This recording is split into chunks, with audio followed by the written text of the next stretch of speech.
Facing heavy criticism, CIA Director John Brennan defended his agency, saying it tried to do the right thing while facing agonizing choices.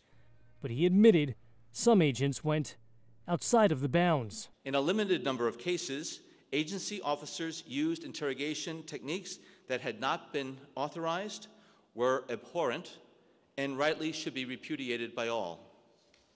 And we fell short when it came to holding some officers accountable for their mistakes.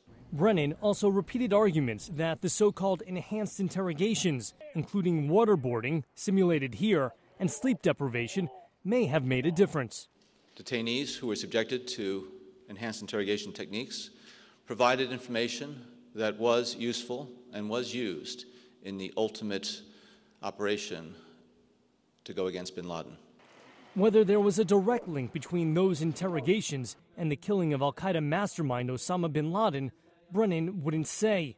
And such defenses are unlikely to stop calls to hold the CIA and others accountable for practices even the United Nations labels as torture. This should be the start of a process. The issue of accountability is a critical one.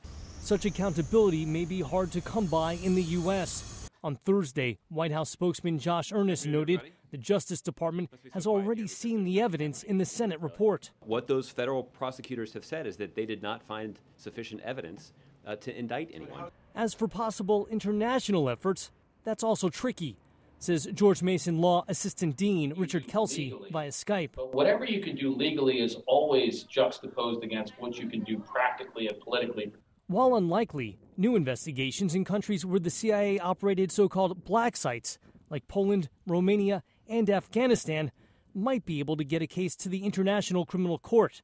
More likely, countries that have laws establishing what's known as universal jurisdiction could try to seek justice in their own courts.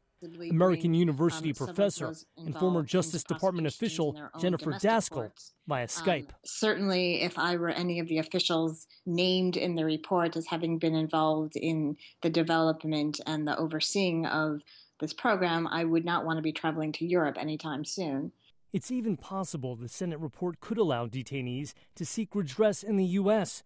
Human Rights Watch Deputy Director Andrea Prasow says not with a criminal trial, but with a civil suit seeking compensation. We now have 500 pages that very thoroughly and in a very detailed manner document specific abuse. The people named in that report, the victims named in that report, should be able to file new lawsuits and have their cases heard. For now, though, it's a trial of a different sort for the U.S. and CIA. One in the court of public opinion. Jeff Seldin, VOA News, Washington.